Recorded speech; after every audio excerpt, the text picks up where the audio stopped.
salut à tous, bienvenue sur cette nouvelle vidéo, sur la deuxième étape du petit Tour de France que je vous ai concocté. Donc, je me trouve aujourd'hui à Niort en compagnie de Romain. Romain, salut. Salut Raphaël. Comment ça va? Ça va très bien, écoute. Très bien. Bon, je vous préviens tout de suite, on boit du champagne, c'est pas parce qu'on se la raconte, tout simplement parce que c'est l'anniversaire de Romain aujourd'hui, il a 21 ans. Donc joyeux anniversaire à toi Romain encore. Merci. Est-ce que tu peux te présenter du coup à tout le monde, dire qui tu es, qu'est-ce que tu fais, qu'on sache un peu? Donc bonjour à tous, donc je m'appelle Romain, j'ai 21 ans depuis juste ce matin. Donc j'habite à Niort, dans le Poitou-Charentes. J'ai fait mon lycée normalement, j'ai eu un bac S, j'ai enchaîné avec la première année de médecine, que j'ai raté une première fois, que j'ai réessayé et que j'ai raté une deuxième fois. Voilà. J'ai après passé une année blanche entre guillemets, en tout cas au niveau études, j'ai fait quelques petits boulots par-ci par-là.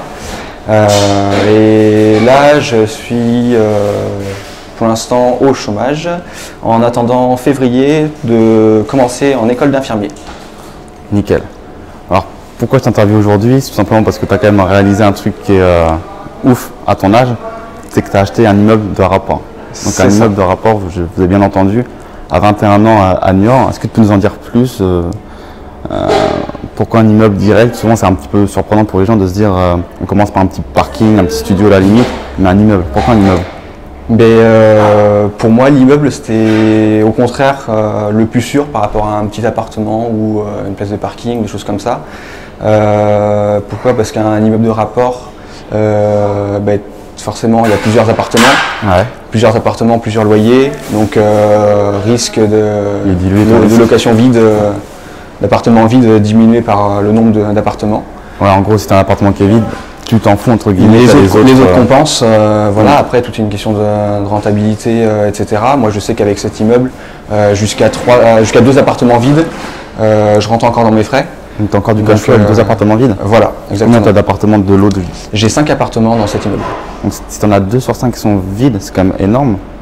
Ça marche. Ça rentre encore. Je couvre juste mes frais, mais je ne perds pas d'argent. Mais tu n'en perds pas. Voilà. Donc du coup, tu as quoi comme surface dans ces logements? Est-ce que tu as choisi l'immeuble selon des critères spécifiques? Qu'est-ce qui t'a fait choisir cet immeuble en particulier?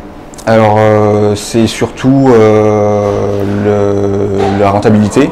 Ouais, là, de base, il faut que ce soit rentable. Là, je suis à un petit peu plus de 12% de rentabilité net. Net, ouais. Donc en brut, tu es à combien? En brut, je suis à 15 à peu près. Ouais, donc c'est une rentabilité assez classique sur les immeubles de rapport. Voilà.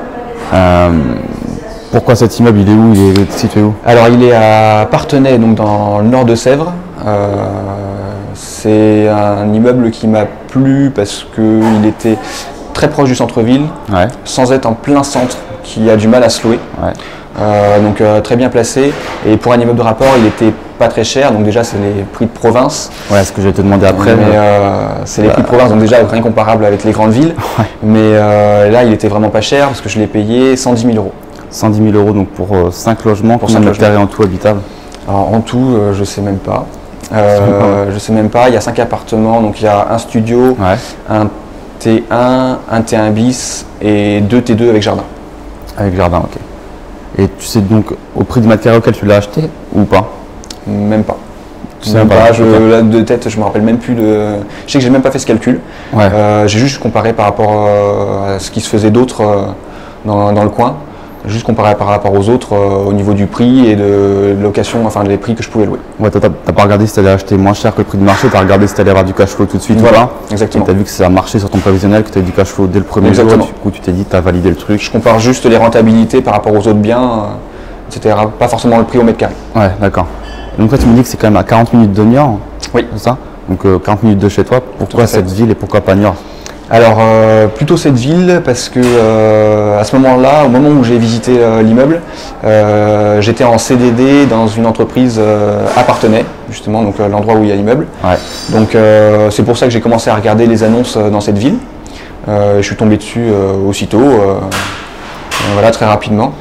Donc c'est comme ça que j'en suis venu à chercher ici. Et j'ai préféré Parthenay à Niort simplement parce que les affaires étaient meilleures, les rentabilités étaient meilleures. Ça coûtait moins cher aussi encore, voilà, encore plus la province. Exactement, et Niort, donc juste chez moi, il y a eu beaucoup de logements vides. qui ont beaucoup de logements neufs. Ça construit beaucoup. Ça a construit pas mal, surtout au niveau des appartements pour les immeubles. Donc il y a beaucoup d'offres pour moins de demandes. D'accord, ok. Et aujourd'hui, sur cet immeuble, ta stratégie, c'est quoi? Tu fais du meublé, du nu? Tu as fait des travaux dans cet immeuble? Comment ça s'est passé? Alors, c'est que de la location nue, parce que les appartements étaient déjà loués, c'est ça aussi qui m'a plu. Donc, tu as acheté un immeuble qui était déjà loué, qui avait déjà une rentabilité affichée. Exactement. Okay. Voilà, c'était aussi une sécurité de plus. Il y a des locataires, même si, voilà, au moins, je sais que je ne vais pas galérer à en trouver. Ils sont déjà là. Voilà. Okay. Et donc, j'ai pas fait de travaux, donc c'est un appartement. Voilà, petit appartement, enfin un immeuble avec petit appartement, petit loyer. Donc c'est des petits services. Voilà, c'est du grand luxe. Enfin, c'est du standard, c'est pas du grand luxe. Voilà, exactement. C'est loin d'être du grand luxe. Donc pas spécialement de travaux. Je prévois d'en faire des rafraîchissements au fur et à mesure que les locataires partent dans certains appartements. Voilà. Autrement, j'ai juste fait quelques travaux là dans l'un des appartements parce que j'ai eu un dégât des eaux il y a quelques mois. Ouais, tu me disais tout à l'heure. Voilà, exactement. Donc ça, le dégât des eaux, comment ça se passe? Comment ça se passe quand on a un dégât des eaux? C'est le bordel. Clairement, c'est le bordel. Parce que là, j'ai eu un dégât des eaux, donc dans un appartement, le dernier qui avait été refait en plus, donc pas de chance. Mais un dégât des eaux qui a obligé le locataire à quitter les lieux immédiatement. Donc, quand tu me disais, ça t'arrangeait un peu, dans le sens où c'était pas forcément le meilleur des locataires qui étaient en place, tu l'avais pas choisi toi-même. Voilà, exactement. Donc j'ai choisi aucun locataire, mais je suis content de tous mes locataires sauf de celui-là. Donc voilà, c'était un mal pour un bien. Ça va te coûter un peu d'argent, mais voilà, exactement. D'un côté, je suis content que ce soit sur cet appartement que ce soit arrivé. Et comme tu me disais, il t'a appelé à 3h du mat, t'as cru qu'il était limite bourré, tu t'es dit qu'est-ce qu'il fait? Exactement. Là, j'ai hésité à répondre au départ, je l'ai laissé rappeler plusieurs fois. Mais et donc ça a pris beaucoup de temps parce que du mal à trouver l'origine de la fuite, origine un peu incongrue, donc beaucoup de temps pour trouver l'origine de la fuite, beaucoup de temps aussi par rapport à l'assurance, voilà, l'expert qui est passé, qui cherchait aussi l'origine de la fuite, qui ne voulait pas faire continuer à avancer le dossier tant que l'origine n'était pas trouvée, donc je ne pouvais pas non plus commencer les travaux. D'accord. Tout a pris beaucoup de temps. En parallèle, moi j'ai eu aussi un accident de moto, je me suis cassé la jambe, donc je n'étais pas forcément au top. Donc il y a eu plein de choses qui ont fait que ça a pris du temps. L'entrepreneur perd beaucoup de temps aussi. Le temps qu'il intervienne, tout prend du temps. Donc c'est toujours pas réglé depuis le mois de juin. Donc ça va faire presque 6 mois. 6 mois. C'est ça. Alors pour aussi de ma faute, de la faute un peu à tout le monde. Voilà, mais donc ça traîne, mais là on devrait commencer à toucher au but. Donc là c'est un appartement que pour l'instant tu peux pas louer. Non. Mais est-ce que ça va te coûter vraiment de l'argent ou est-ce que l'assurance va te prendre en compte? Alors l'assurance mon assurance dans un dégât des eaux prend en compte la recherche de la fuite, la réparation due à l'eau, mais pas la réparation due de l'origine de la fuite. D'accord, ok. Donc elle te rembourse une partie mais pas la totalité. Elle ne rembourse pas tous les frais liés aux travaux, donc ça va quand même me coûter un peu. Donc au niveau de l'assurance, je ne sais toujours pas combien je vais toucher, parce que je vais aussi toucher un peu d'argent dû à la perte des loyers. De la part de qui? De la part de l'assurance. Donc l'assurance te couvre les loyers? En partie, pas complètement. Ça, mais cool. En partie, puis certainement pas pour toute la durée. Parce que ça c'est un service que tu avais souscrit en plus auprès de ton assurance ou c'est vraiment un cadeau entre guillemets qu'elle te... Alors ça c'est une très bonne question. C'était pas, tu l'avais pas négocié dans ton contrat à la base? Non, je crois pas. Je pense que c'était ça devait être peut-être une clause ou fait partie de mon... En tout cas, en cas de sinistre, elle te rembourse des loyers que tu n'as pas touché. Ça c'est voilà, en partie. Donc au total, au niveau travaux, sans compter le remboursement de l'assurance, je dois être à peu près à 1500-1600 €, sachant que j'en profite aussi pour changer la kitchenette, changer la douche, voilà, histoire d'avoir un truc propre, que cet appartement soit tranquille. Tu fais des rafraîchissements, ok. Est-ce que ça va pas te bouffer ta rentabilité de l'année du coup, ce petit problème? C'est vrai que ça fait pas longtemps que tu l'as acheté cet immeuble, directement tu as une petite galère, bon c'est qu'un dégât des eaux, c'est pas très grave, mais est-ce que du coup tu l'avais pris en compte plus ou moins, tu approvisionnais chaque mois un petit montant pour des imprévus comme ça, ou est-ce que ça va détruire ta rentabilité pour cette année? Comment ça va se passer pour ton cash flow? Alors là de toute façon l'argent, donc l'immeuble, ce qu'il y a c'est que je ne l'ai pas acheté en nom propre. Ouais, on en parlera juste après. Donc c'est pour ça l'argent, en fait, tout l'argent, le cash flow que je gagnais, je ne l'ai pas dépensé parce que je ne l'ai pas touché personnellement. Ok. Donc c'est un peu grillé là, les gens je pense commencent à comprendre. Voilà. Donc tout l'argent que j'ai accumulé entre guillemets depuis l'achat, c'était en mars dernier. Il est là, quoi. Il y a une cagnotte. Voilà, c'est toujours là, donc ça va couvrir les travaux. Ça devrait suffire. Et de toute façon, j'avais déjà aussi balancé un peu d'argent dedans. Donc, ok, je vois. Du coup, est-ce que tu as en profité pour faire du meublé suite à cette sortie de locataire, ces petits travaux? Est-ce que tu vas te dire, je vais faire du meublé ou pas? Est-ce que c'est quand même plus intéressant de meubler aujourd'hui? Alors, je vais pas meubler parce que Appartenay, c'est pas la clientèle c'est pas ce qui est recherché. C'est plus voilà, de la location nue. Et aussi parce que c'est donc souvent des locataires qui perçoivent la CAF. D'accord, ok. Donc pour moi, dans cet immeuble, c'est quelque chose qui m'arrange. Pour certains, ça peut être un point noir. Voilà, moi, c'est quelque chose qui m'arrange. Je touche directement la CAF. Donc déjà, c'est une bonne partie des loyers qui est assurée. C'est combien de pourcents à peu près du loyer? Ça dépend vraiment des locataires, de leurs revenus. Donc j'ai certains, ça peut aller sur 220 €, je vais toucher que 20 € de la CAF. Pour certains, ça va être 95% du loyer. Ah ouais, d'accord. Donc ça peut vraiment varier. Mais bon, c'est toujours ça d'assurer. C'est clair. Donc la location en meublé, les locataires ne touchent moins la CAF. D'accord, ok. Donc c'est aussi pour m'assurer encore plus. Mais même, hormis ce point de la CAF, même sur les studios en meublé, ça marcherait pas? Enfin, les petites surfaces, souvent, ça marcherait peut-être, mais à mon avis, ça marcherait moins. J'aurais moins de demandes, c'est moins ce qui est recherché dans... Parce que c'est pas une ville où je suppose il y a des étudiants, il n'y a pas du tout d'étudiants. C'est pour ça. Voilà. Ok. Bon, si on en vient maintenant au point du financement, je sais que tout le monde se demande comment tu as pu financer un immeuble de rapport à 21 ans. Les gens veulent savoir, on s'est un petit peu grillé tout à l'heure, mais bon, c'est pas grave. Comment tu as financé cet immeuble? Alors ça, c'était la grande question, comment financer, parce que j'avais un CDD à un moment où j'ai visité l'appartement, où j'ai fait les demandes pour un financement. Mais un CDD qui durait absolument pas longtemps. Je savais que j'allais enquiller derrière sur une période de chômage et qu'après mon chômage, je voulais reprendre des études. Ouais, c'était vraiment pour le banquier. Je pense qu'il n'y a pas beaucoup plus noir que moi comme client. C'est assez comme situation.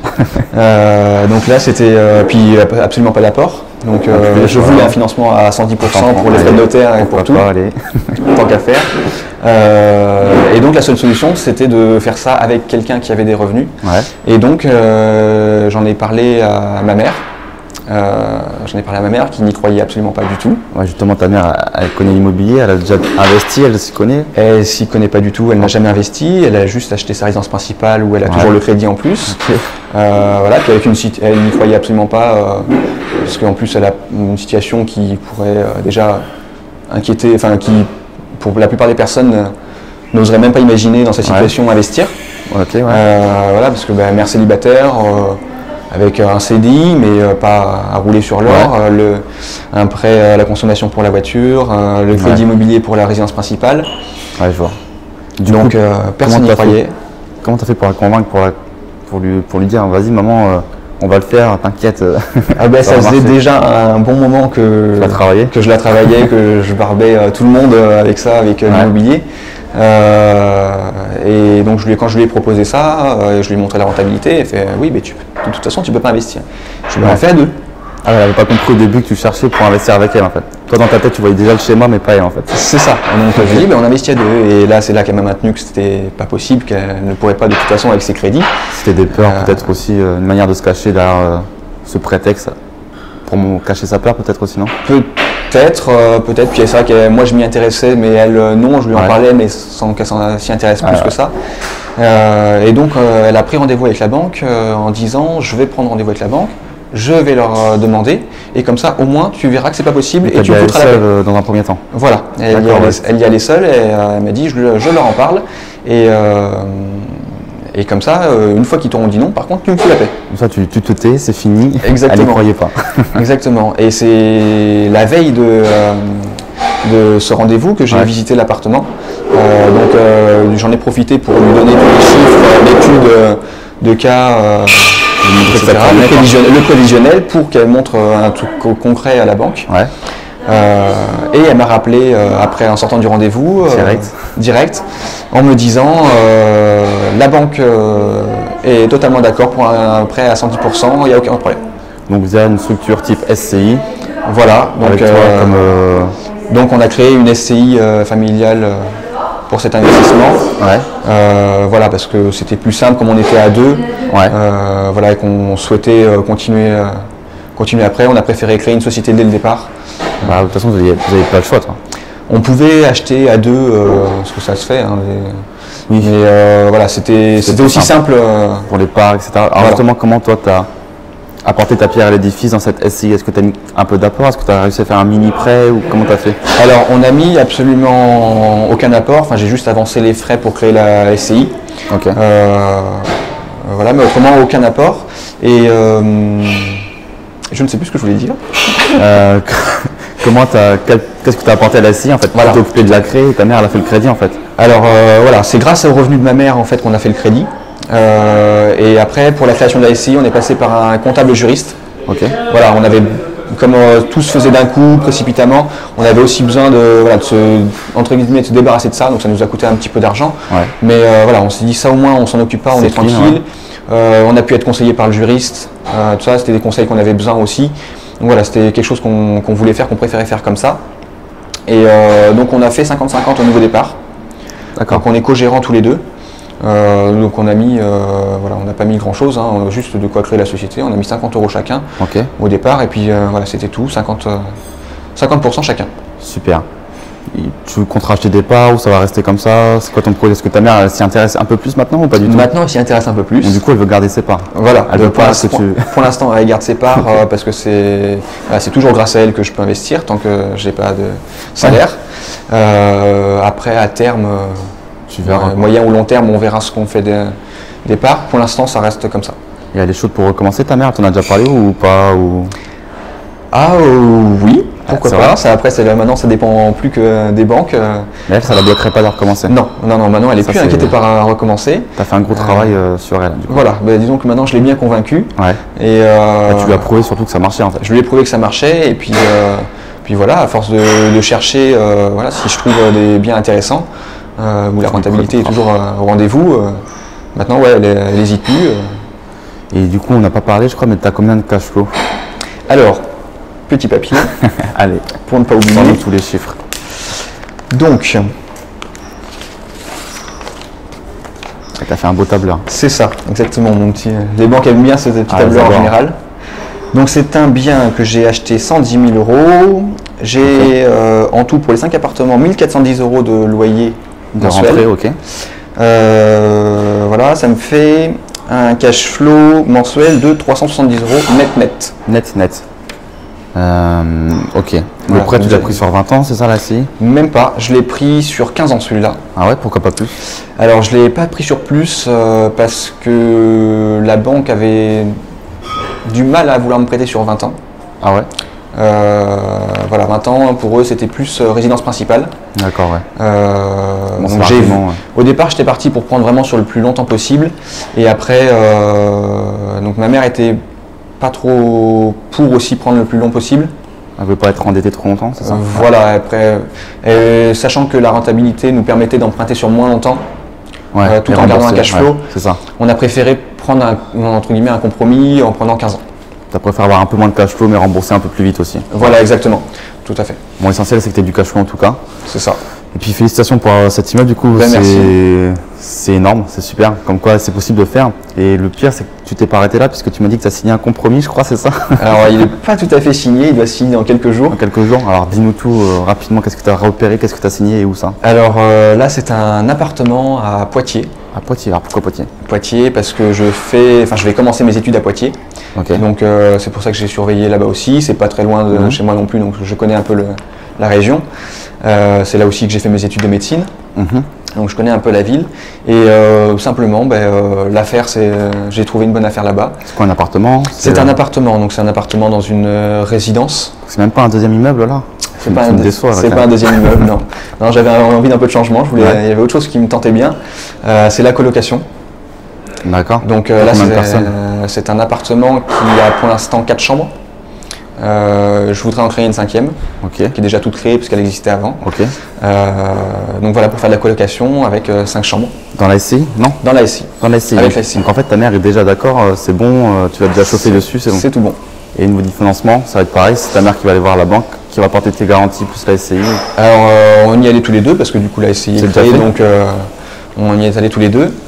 Donc là, vu l'urgence du projet, parce que le prix était très intéressant et le bien correspondait tout à fait à la colocation, donc je me suis bien dépêché, j'ai pas attendu simplement le retour de ma banque principale, j'ai fait le tour des banques qui m'ont toutes prises pour un charlot.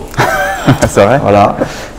Ça m'était encore jamais arrivé, ça fait pas plaisir. Ouais, tu t'es fait un peu dénigrer, genre le petit jeune qui arrive. Exactement. En général, voilà, elle m'écoutait un peu parler en n'ayant rien à faire. Ça arrive souvent. Me sortait une simulation pour me faire plaisir et me faire dégager et c'est tout. Donc voilà, c'est pas forcément agréable, mais ma banque m'a dit oui. Je sais pas toi, mais ça donne une motivation. Je me dis, ok, elle me néglige, mais moi ça me pousse, je sais pas, je me dis putain, mais elle va voir, elle va... Sur le moment, ça m'énerve, ça m'énerve. Et après, ouais, je passe au-dessus, je dis de toute façon, ils ont rien compris. C'est ça. De toute façon, tu sais que c'est toi qui est dans la bonne situation, dans le sens où tu sais où tu vas. Elle est là, elle est derrière son bureau en mode salarié, entre guillemets. Je dis pas que c'est mauvais, mais tu es dans l'idée de se créer des revenus passifs, c'est toi qui as entièrement raison, tu vois ce que je veux dire. C'est ça, exactement. Donc voilà, moi je suis sur mon coup, je sais où je vais, je dis si celui-là il passe pas, il y en a un autre qui passera. Voilà, exactement. Si eux ils veulent pas, tant pis quoi. Tant pis, il n'y a pas que... C'est ça, exactement. Du coup, tu as réussi à avoir un petit financement, un petit accord Du coup, j'ai un accord de financement, ça y est, c'est fait. Donc dans ma banque qui m'a financé le premier immeuble. En plus, donc très bien, c'est des gens très compétents, très gentils et qui en plus maintenant me font confiance. Bah, c'est bien ça. Donc tu leur as prouvé que tu savais investir du coup. Voilà, exactement.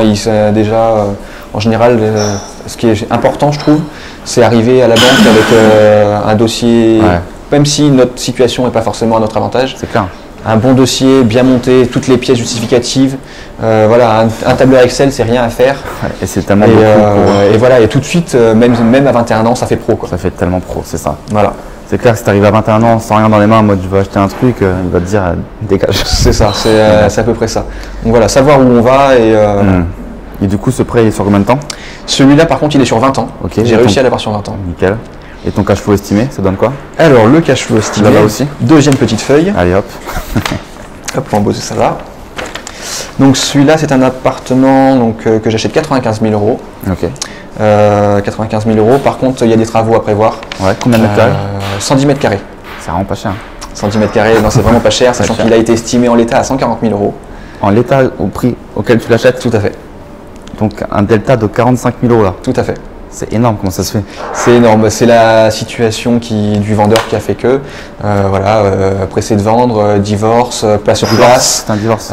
Voilà, pas possible de divorcer tant que l'appartement n'est pas vendu. Donc là, tu as gagné 45 000 direct. C'est à peu près ça.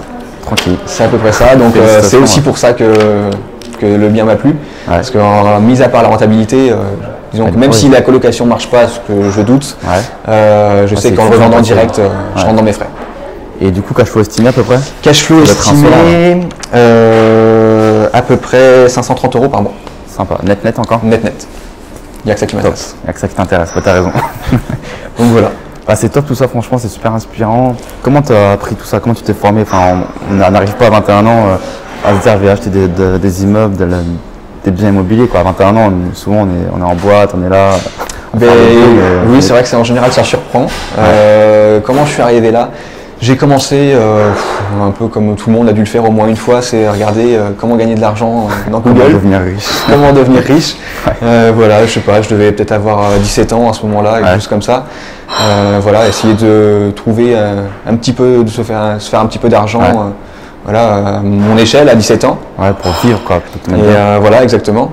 Pour profiter après derrière. Et puis de fil en aiguille, on tombe forcément un moment sur l'immobilier. Donc voilà, à 17 ans, bon, je savais très bien que ça allait être vraiment quasi impossible là quand même. Là, c'est vrai que là, 17 ans, ça fait vraiment tôt.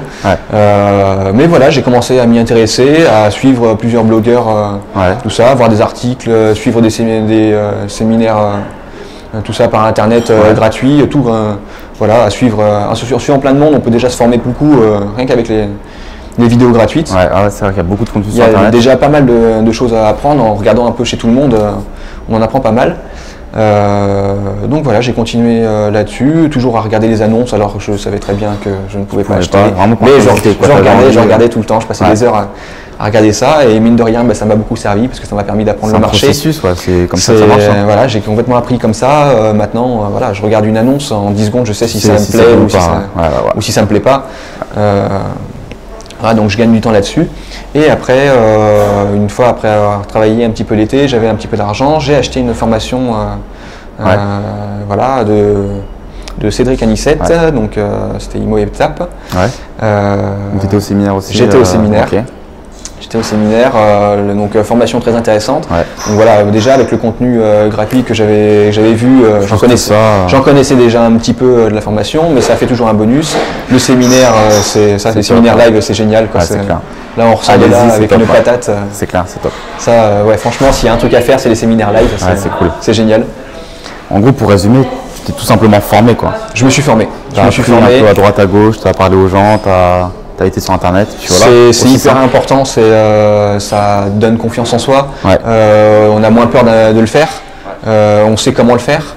Et c'est toujours un plus aussi quand toujours pareil quand on arrive devant les banques. Parce que c'est toujours en général le problème de certains. On finit toujours par trouver un bien, mais trouver un financement c'est en général plus compliqué. C'est l'étape pivot entre guillemets. Voilà, toujours montrer qu'on sait de quoi on parle, qu'on a fait des formations, que t'es pas un guignol, quoi. Exactement. Qu'on sait où on va, tout de suite ça donne confiance aux banques. C'est ça qui fait qu'on a un peu de financement même à 20 ans, quoi. C'est ça, dans la vie quand on sait où on va, qu'on est sûr de soi, qu'on a les épaules bien droites, on dégage de l'aura, on nous fait confiance, quoi. Tout à fait, exactement. Donc, en tout cas, bravo encore à toi pour tout ça. Merci. Voilà, vous n'avez plus qu'à suivre l'exemple de Romain. Nous, on va te chiner un dernier coup. Et puis encore joyeux anniversaire. Merci. Et puis à une prochaine. À la prochaine. Salut. Au fait, n'hésitez pas à télécharger ci-dessous le petit livre que j'ai écrit et qui retrace comment j'ai pu acheter à 21 ans, sans salaire et en tant qu'étudiant, mon premier appartement pour le louer. Je vous dirai tout de A à Z, de la recherche du bien à la négociation, au financement, à la mise en place de locataires, gestion, travaux, etc. Il vous suffit juste pour cela de me laisser votre adresse email ci-dessous et je vous enverrai ça immédiatement. Je vous dis à très bientôt. Ciao.